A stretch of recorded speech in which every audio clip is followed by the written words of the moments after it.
नमस्कार, स्वागत है आपका ज्ञान विज्ञान के इस नए एपिसोड में। मैं हूं आपके साथ ऐश्वर्या कपूर। आज के अंक में हम बात करेंगे महिला वैज्ञानिकों से जुड़ी खबर की और संक्रमण की पहचान करने वाली तकनीक के बारे में। इसके अलावा चर्चा करेंगे विश्व मलेरिया दिवस की। लेकिन सबसे पहले नजर इस हफ्ते की सुर्खियों पर। महिला वैज्ञानिकों के प्रोत्साहन के लिए विज्ञान एवं प्रौद्योगिकी मंत्रालय का कारगर कदम, स्टैंडिंग कमेटी का हुआ गठन।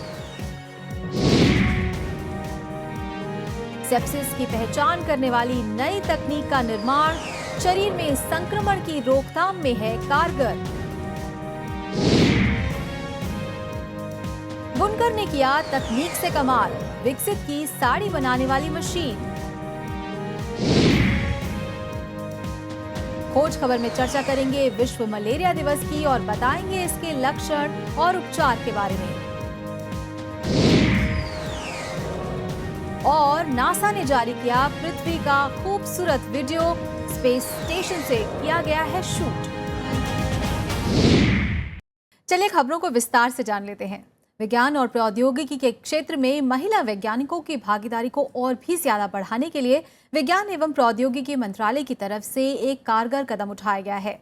इसके लिए एक 18 सदस्यीय कमेटी का गठन किया गया है। ये कमेटी विज्ञान और प्रौद्योगिकी के क्षेत्र में महिलाओं की बराबर की भागीदारी की देखरेख करेगी और साथ ही इस बात का ध्यान रखेगी कि कैसे इन क्षेत्रों में महिला वैज्ञानिकों का रुझान बढ़ाया जाए। देखिए ये रिपोर्ट।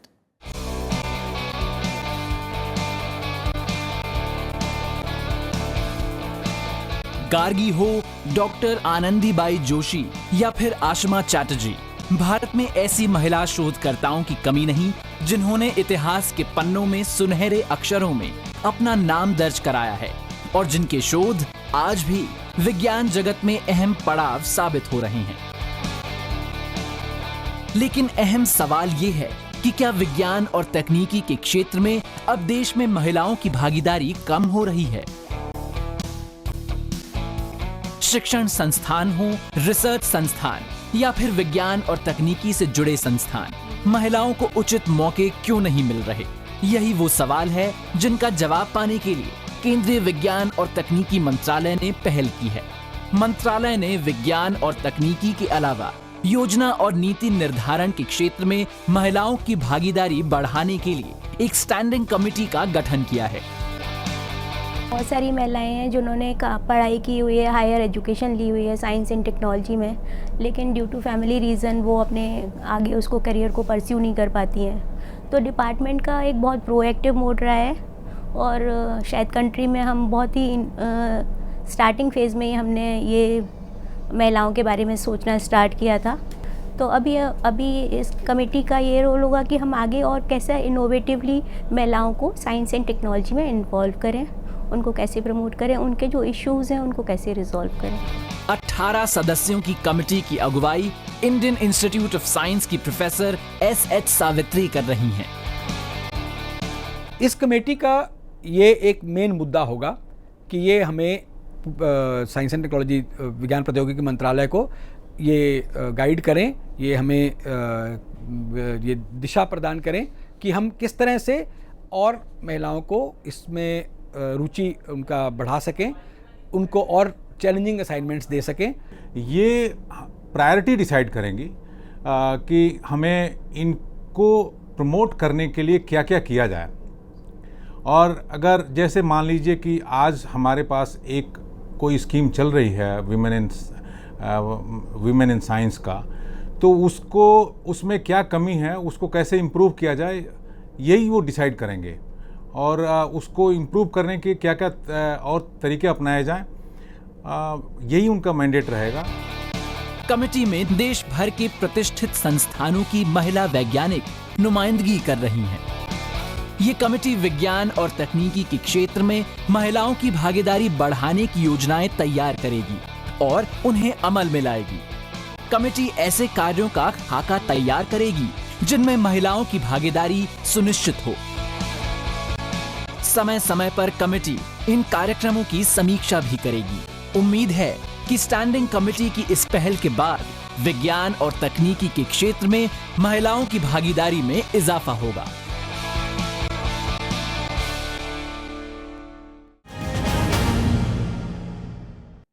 प्रतिरोधक क्षमता कम होने के कारण शरीर के अंदर इन्फेक्शन यानी कि संक्रमण का खतरा बढ़ जाता है, जिसकी वजह से मरीज सेप्सिस नाम की बीमारी का शिकार हो जाते हैं। सही समय पर अगर इस बीमारी की पहचान न की जाए तो ये घातक भी हो जाती है।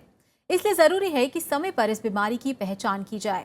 इसी कड़ी में शोध करते हुए IIT दिल्ली के वैज्ञानिकों ने एक तकनीक विकसित की है, जिसके द्वारा कुछ ही मिनटों में सेप्सिस की पहचान की जा सकती है।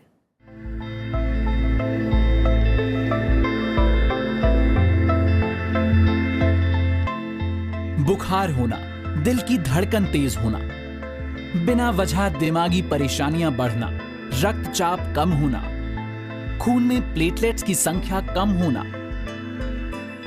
और शरीर के किसी अंग का काम करना बंद हो जाने जैसे जिंदगी की रफ्तार पर ब्रेक लगाने वाले लक्षणों को सेप्टिसीमिया या सेप्सिस कहते हैं। संक्रमण के कारण रक्त में रोग फैलाने की क्षमता वाले सूक्ष्म जीवों, खासकर बैक्टीरिया द्वारा जहरीला पदार्थ रक्त में फैल जाता है, जिसके कारण ठंड लगना, बुखार होना और कमजोरी हो जाती है।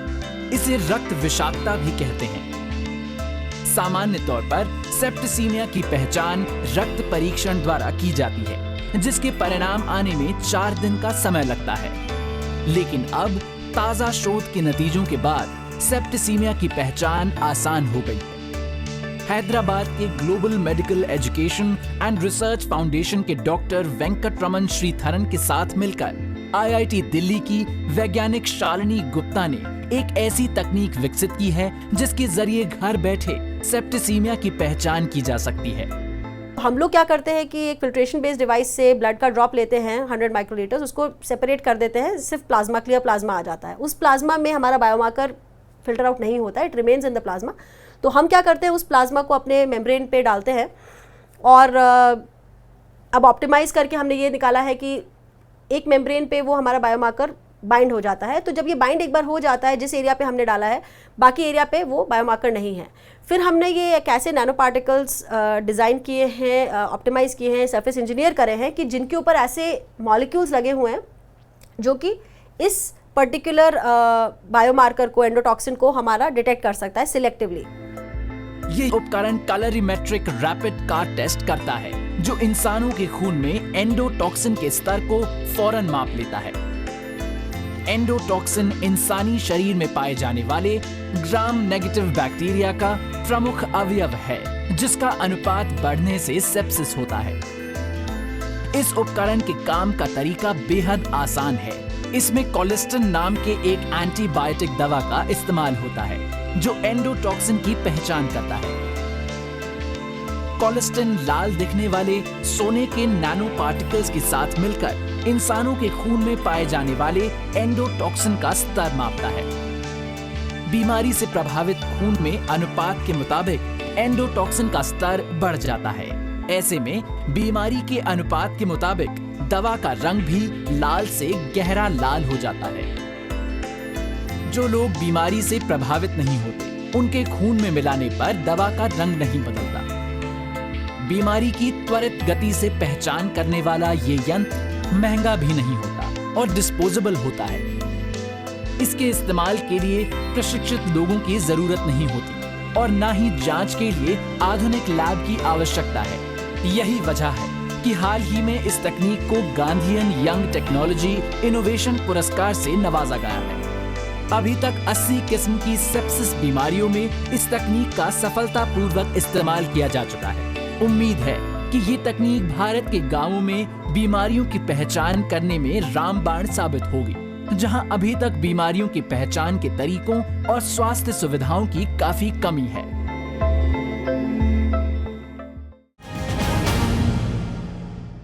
दक्षिणी भारत में तैयार की जाने वाली साड़ियां अपनी खूबसूरती के लिए पूरे विश्व में जानी जाती हैं। खासतौर से पोचमपल्ली साड़ी की तो काफी मांग है, लेकिन इस साड़ी को तैयार करना काफी मेहनत भरा काम है। बुनकरों के इसी काम को आसान बनाने के लिए एक तकनीक विकसित की गई है, जिससे साड़ियों को बनाने में कम मेहनत और कम समय लगता है। आइए जानते हैं इस तकनीक के बारे में हमारे सेगमेंट तकनीक से कमाल में।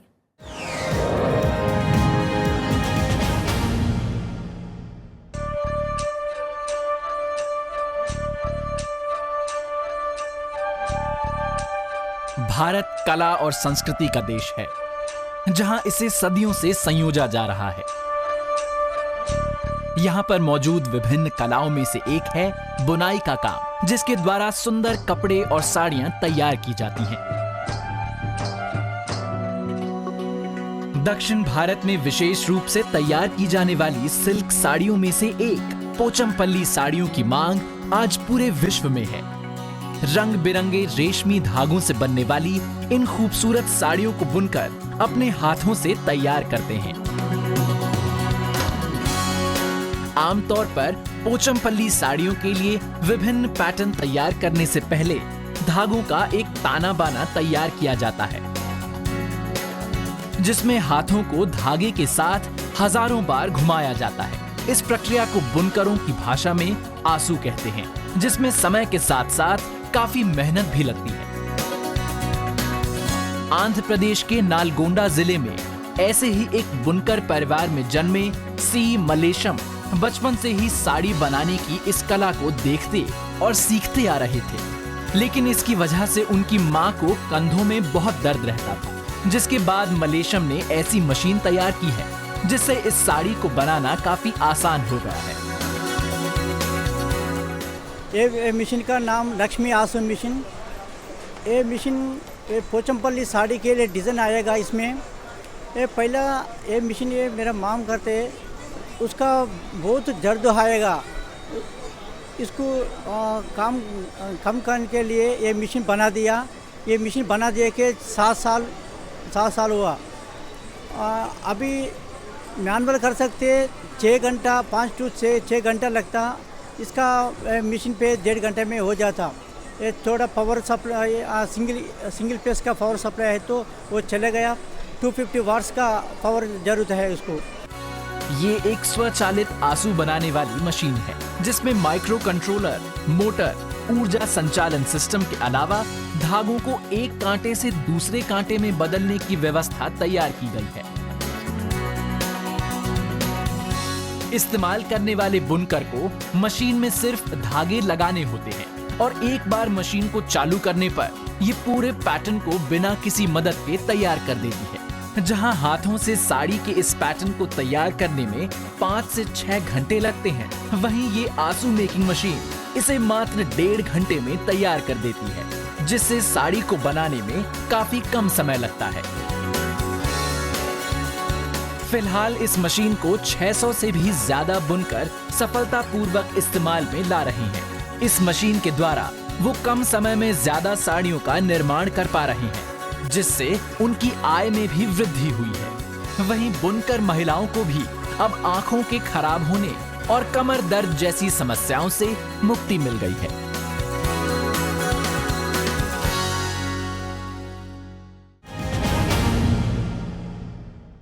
और यहाँ रुकते एक छोटे से ब्रेक के लिए, जल्द लौटेंगे वापस विज्ञान की कुछ और दिलचस्प खबरों के साथ। देखते रहिए ज्ञान विज्ञान।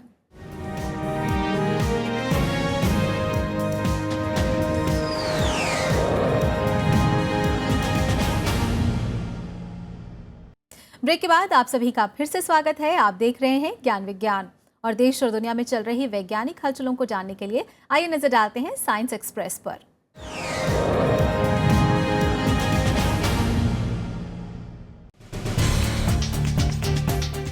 पेरू में रोचक खोज करते हुए पुरातत्वविदों ने 4500 वर्ष पुराने मम्मी की खोज की है।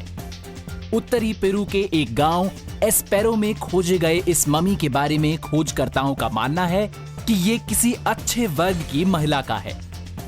इस मम्मी के साथ अन्य कई चीजें भी मिली हैं, जो उस समय के समुद्री और जंगली जीवों की जानकारियों से जुड़ी हुई हैं। इस खोज के द्वारा प्राचीन सभ्यताओं से जुड़ी कई अहम जानकारियों के मिलने के आसार हैं।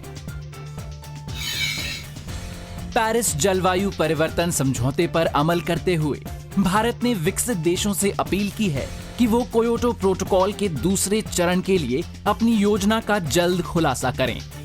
क्योटो प्रोटोकॉल का दूसरा चरण 2016 से 2020 तक 5 सालों के लिए लागू होगा और वैश्विक पर्यावरण प्रदूषण की समस्या के समाधान की ओर एक अहम कदम होगा।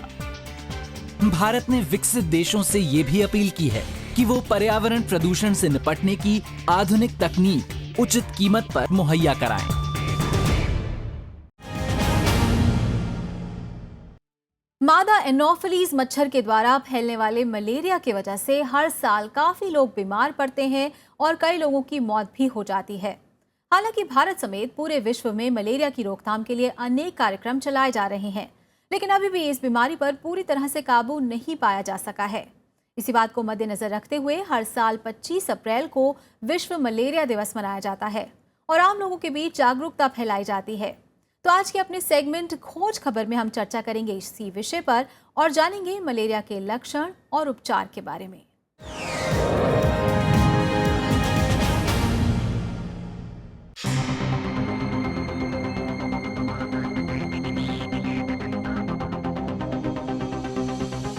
चार 4,38,000 मौतें और 21 करोड़ 40 लाख नए मरीज, आंकड़े डराने वाले हैं। लेकिन साल 2015 में मलेरिया की चपेट में आने वाले मरीजों पर विश्व स्वास्थ्य संगठन के ये आंकड़े एक कड़वी हकीकत हैं। जानकारों के मुताबिक दुनिया भर में करीब 320 करोड़ लोगों पर मलेरिया के कारण खतरा मंडरा रहा है। ये आंकड़ा दुनिया भर की आबादी का करीब आधा है। मलेरिया का सबसे ज्यादा खतरा अफ्रीकी और एशियाई देशों में है। मलेरिया दुनिया के बेहद पुराने मर्जों में से एक है। मध्यकालीन इटली में इसे गंदी हवा के नाम से जाना जाता था। उस वक्त लोगों का मानना था कि ये रोग गंदी हवा के फैलने से होता है। आज इस बीमारी की वजह और इसके लक्षण हर किसी को मालूम है। फिर भी मलेरिया की समस्या इतनी गंभीर है कि हर साल 25 अप्रैल विश्व मलेरिया दिवस के रूप में मनाया जाता है। सैकड़ों सालों तक शोधकर्ता और डॉक्टर इस मर्ज की रोकथाम और इलाज के तौर तरीकों की तलाश करते रहे। इस दिशा में पहला मुकाम हासिल हुआ अप्रैल 1894 में, जब कोलकाता के प्रेसिडेंसी अस्पताल में Scottish physician sir Ronald Ross को शुरुआती सफलता मिली। मेडिकल दुनिया में मलेरिया को लेकर इतने शोध हुए हैं कि अब तक फिजियोलॉजी या मेडिसिन के क्षेत्र में इसे 3 नोबेल पुरस्कार मिल चुके हैं। 1902 में पहला नोबेल पुरस्कार सर रोनाल्ड रॉस को मिला, जिन्होंने मलेरिया के परजीवी को मच्छरों के लार्वा से अलग किया। पहली बार ये साबित हुआ कि इंसानों में मलेरिया रोग मच्छरों की वजह से फैलता है। दूसरा नोबेल पुरस्कार 1907 में चार्ल्स लुई अल्फोंस लावरन को मिला, जिनकी खोज थी कि पैरासिटिक प्रोटोजोअन्स प्लाज्मोडियम मलेरिया की असली वजह है। इस क्षेत्र में तीसरा नोबेल पुरस्कार 2015 में तू यूयू को प्राप्त हुआ, जिन्होंने मलेरिया के निदान के लिए आर्टेमिसिनिन नाम की थेरेपी का आविष्कार किया।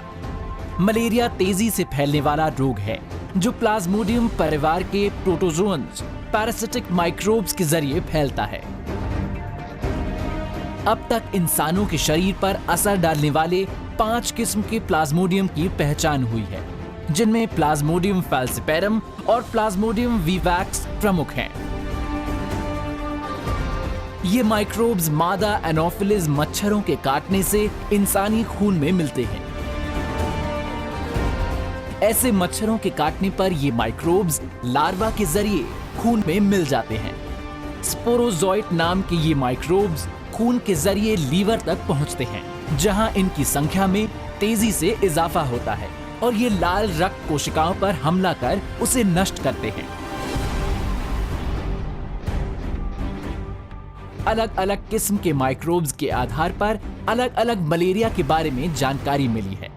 मलेरिया से प्रभावित मरीजों को आमतौर पर शाम के वक्त तेज बुखार हो जाता है, उल्टियां होती हैं और सिर में दर्द होता है। समय रहते रोग का इलाज ना होने पर मरीज कोमा में चला जाता है और उसकी मौत हो जाती है।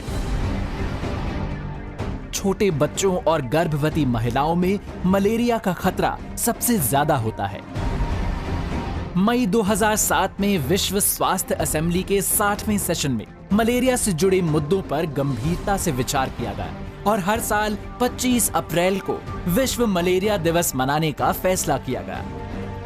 इस रोज मलेरिया पर काबू पाने के लिए दुनिया भर में चल रहे शोध की समीक्षा की जाती है और लोगों में मलेरिया से बचने के उपायों के प्रसार की योजनाएं बनाई जाती हैं।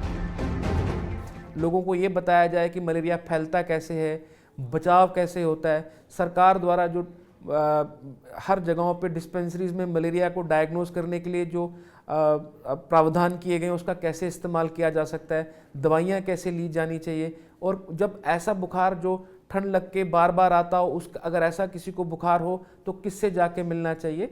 इसी के लिए मलेरिया के लिए एक दिन निश्चित किया गया है जिसको वर्ल्ड मलेरिया डे कहते हैं, और सारी दुनिया में WHO के द्वारा इस दिन पे मलेरिया के बारे में जागरूकता फैलाई जाती है। इस साल मलेरिया दिवस का थीम है एंड मलेरिया फॉर गुड और मकसद है 2030 तक दुनिया भर से मलेरिया को पूरी तरह निस्तो नाबूद कर देना। अभी एंटीजन पर आधारित खून के सैंपल की जांच से मलेरिया की पहचान की जाती है और इलाज के लिए क्लोरोक्विन और सल्फाडॉक्सिन पायरिमिथामाइन का इस्तेमाल किया जाता है। फिर भी रोकथाम ही मलेरिया से जूझने का सबसे कारगर उपाय है।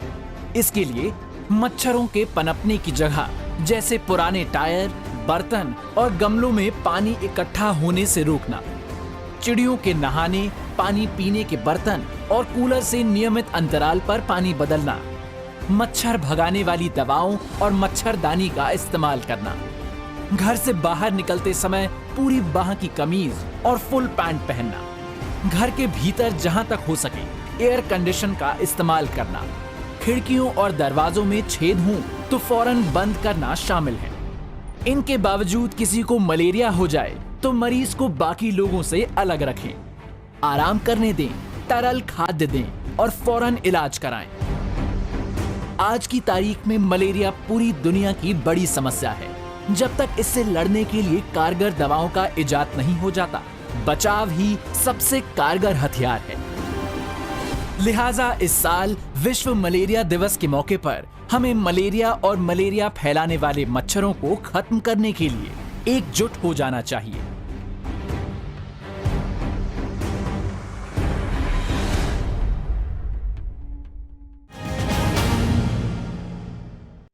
पृथ्वी के ऊपर अंतरिक्ष में बहुत सी ऐसी सुंदर घटनाएं होती हैं जिन्हें हमने कभी नहीं देखा, लेकिन ऐसा ही एक नज़ारा आज हम आपके लिए लेकर आए हैं अपने खास सेगमेंट में। जी हाँ, नासा ने हाल ही में पृथ्वी के गुरुत्वाकर्षण क्षेत्र में होने वाली हलचलों का वीडियो जारी किया है जो बेहद ही खूबसूरत है। तो चलिए आप भी देखिए ये नज़ारा।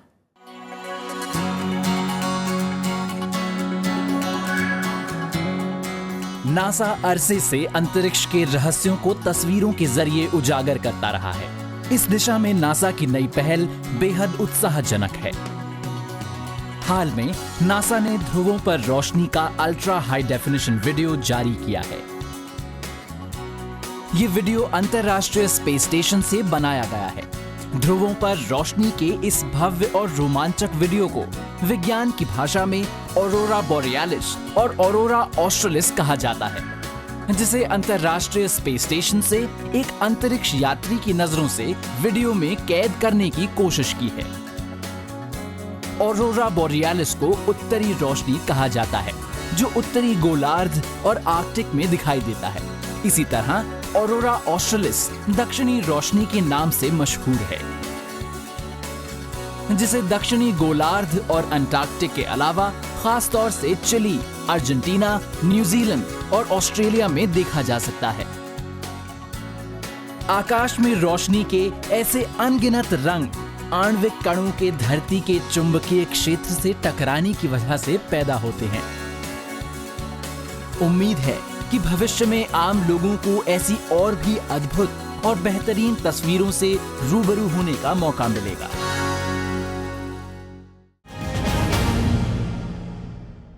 तो आज का ये एपिसोड आपको कैसा लगा, आप हमें ज़रूर बताएं। आप अपने सुझाव हमें ईमेल के जरिए भेज सकते हैं। हमारा ईमेल आईडी है news@vigyanprasar.gov.in।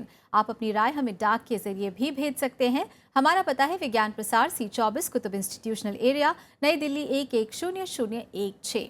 तो आज के लिए बस इतना ही। विज्ञान और तकनीक की ताज़ा हलचलों के साथ अगले हफ्ते एक बार फिर होंगे हाजिर, इसी वक्त इसी चैनल पर। देखते रहिए राज्यसभा टीवी। नमस्कार।